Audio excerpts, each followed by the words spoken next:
Hi hello everyone, আজকে তোমরা সাথে একটা জিনিস শেয়ার করতেছি যেটা দেখে তোমরা জিব্বার জল আইব আমি 100% শিওর। কারণ আমারও এখন দেখে সেটা জিব্বার জল আই পড়ে। তো এই যে সিজনটা চলে, যখন ফাল্গুন মাসের শেষ চৈত্র মাস শুরু হইব, এই সিজনে আমরা বাজার থেকে প্রচুর বড়ই তেঁতুল কিনে আনা হয়। প্রচুর বলতে মানে একটা আইও এটা দেখতেছো আনা হয়। আনিয়া সে এটি ভালো করে ধুইয়া রোদ দিয়া শুকাইয়া এরপরে তেল ডুইলে এটি এক একটা ডিব্বার ঢুকিয়ে রাখা হয়। তেঁতুল একটা ডিব্বাত, বড় একটা আলাদা ডিব্বাত বড়িয়া রাখা হয়। তার কারণ হইলো যখন এই সিজনটা থাকতো না, তখন আনসিজনে ওইগুলা বাইর করিয়া আমরা খাওয়া হয়, টক বানানি হয় বা যেমনি খাওয়া হয় অনেক কাজে লাগে এগুলা। তো এই দেখো দেখে সেটা আমার মানে জিভে জলাইয়া পড়তেছে। তোমরা আর নিয়ে কইও।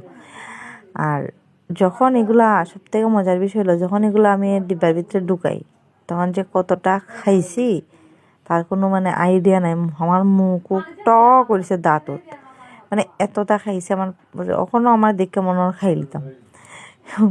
তোমরা এরকম মনে হয় নি? আর টক দেখলে সবারই জিহ্বার জ্বলায়, এটা আমি জানি, ছোট থেকে বড় সবাই রইয়া।